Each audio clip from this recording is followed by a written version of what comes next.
Donc ce qui me vient en premier, c'est d'abord avoir un bagage technique solide, parce qu'il y a beaucoup d'enseignements zootechniques notamment. Et ensuite, c'est l'ouverture d'esprit, le fait d'avoir des échanges avec de grandes promos, avec des profils très variés sur différentes productions animales aussi. Et une ouverture d'esprit via les différents stages en entreprise qu'on peut faire ou même les stages à l'étranger. Les atouts de la formation ingénieur, déjà, c'est on nous apprend vraiment à comprendre le monde, à le déchiffrer, à le décrypter et à voir qu'en fait les problématiques sont nombreuses effectivement, mais que les solutions elles sont jamais binaires, elles sont jamais oui ou non, elles sont jamais blanches ou noires, elles sont souvent nuances de gris si je puis dire. Et donc en fait ça nous apprend à vraiment à réfléchir à tous les sujets et à l'impact qu'une décision que l'on peut prendre, que ça impacte plein de domaines en fait. Et donc ça nous donne une vision un peu 360 degrés, une vision filière. Et moi qui suis futur agriculteur, c'est hyper important puisqu'on s'inscrit dans une filière, on sait qu'on a besoin de tous les acteurs dans une filière. Et donc on a besoin, nous les agriculteurs, de s'affirmer, de peut-être un peu plus communiquer sur ce qu'on fait. Et donc tout ça, on nous l'apprend en école d'ingénieur. Et donc c'est ça qui me plaît vraiment dans cette formation. Déjà, j'ai toujours su que je voulais être agriculteur. Ça a toujours été un rêve de gosse, si je peux dire. Donc ça a toujours été. Et en fait, le fait de rentrer en ingénieur, j'ai compris aussi l'intérêt qu'il y avait en fait de ne pas faire seulement de la production, mais tout ce qu'il y a autour, c'est-à-dire défendre nos filiales, défendre nos productions, défendre nos métiers.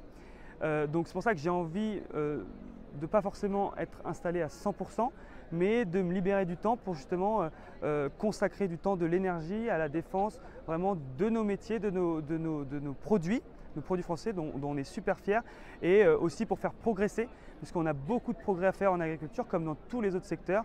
On a un sujet extrêmement important de décarbonation, de biodiversité.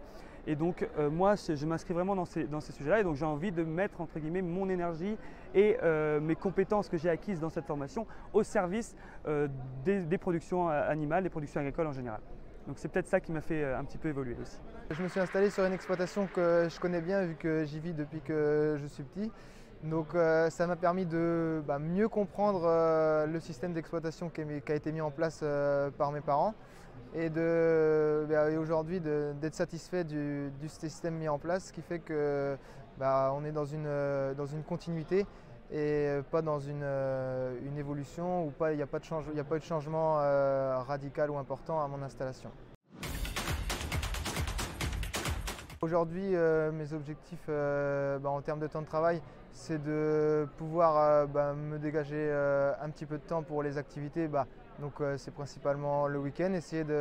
L'objectif, c'est d'avoir un week-end sur deux ou au moins le dimanche. Et en termes de revenus, pour l'instant, depuis 3-4 ans en filière laitière, on est sur des années assez favorables par rapport à ce qu'on a pu connaître dans les années 2010. C'est de pouvoir en vivre décemment. Je vois ma vie d'agriculteur, en fait, j'essaye de la voir un petit peu comme le font mes amis qui ne sont pas, enfin comment vivent mes amis qui ne sont pas agriculteurs. C'est-à-dire que les agriculteurs ont envie de vivre comme tout le monde. Si je peux résumer, c'est assez simple. C'est-à-dire qu'ils ont envie de gagner de l'argent, ils ont envie de se libérer du temps, et c'est des choses que nos parents et peut-être même nos grands-parents n'avaient pas, enfin en tout cas n'avaient pas les mêmes aspirations que nous. Mais nous, c'est vraiment ça qu'on veut. Alors c'est pour ça qu'on s'organise autrement, je pense. Effectivement, il y a un agrandissement des fermes que l'on constate avec une diminution des actifs en agriculture. Et donc cet agrandissement, entre guillemets, la résultante, c'est qu'on peut se libérer du temps plus facilement, on peut prendre des week-ends et finalement vivre comme tout le monde, parce que c'est juste ça qu'on demande. Au niveau technique, au niveau zootechnique, au niveau biologie cellulaire, etc., c'est très poussé. On nous apprend beaucoup de choses, on nous apprend vraiment à comment fonctionnent les animaux, les plantes, etc.